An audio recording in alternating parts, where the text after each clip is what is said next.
ನಿಮ್ಮ ಕಡೆ ಉಡಿ ಎಷ್ಟಣ್ಣ? 250 ಉಡಿ ಥರ್ಡ್ ಕ್ವಾಲಿಟಿ 250 ರೂಪಾಯಿ ಅಣ್ಣ. 120 ರೂಪಾಯಿ ಐಟಮ್ ಕೊಟ್ಟಿದೆ. ನಂಬ್ತೀರಾ ಬಿಡ್ತೀರಾ? 120 ರೂಪಾಯಿ ಕೊಟ್ಟಿದ್ದು. ಈಗ ಇನ್ನು 2 ಕೊಯ್ಲು ಹಿಂದೆ 550 550 370 ಮೀಡಿಯಮ್ ಕ್ವಾಲಿಟಿ ಶೈನಿಂಗ್ ವಾಲಿ 400 ಸೆಕೆಂಡ್ ಕ್ವಾಲಿಟಿ. ಬ್ರೋ ಏನು ಬ್ರೋ ಇವತ್ತು ಈ ಥರ ಮಾಡ್ಬಿಟ್ರಿ ನಮ್ಮನ್ನ? 400 ರೂಪಾಯಿ. ಫಸ್ಟ್ ಕೊಯ್ಲು ಗುರು. ಈಗ 9ನೇ ಕೊಯ್ಲು.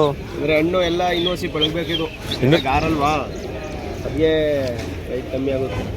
ರೈಟ್ ಕಮ್ಮಿಯಾ? ಇದು ಫಸ್ಟ್ ಕೊಯ್ಲು 650 ಅಂತ. ಫಸ್ಟ್ ಕೊಯ್ಲಿಗೆ ಏನು ಒಳ್ಳೆ ಸೆಲೆಕ್ಷನ್, ನಂಬರ್ 1 ಸೆಲೆಕ್ಷನ್ಗೆ. ಹಾಂ,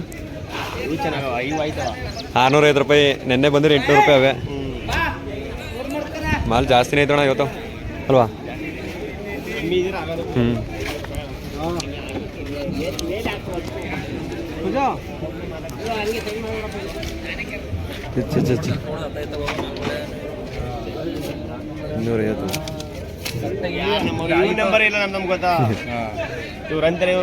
ಇವರೇ ಮಾಡೋದು ನಮಗೆ.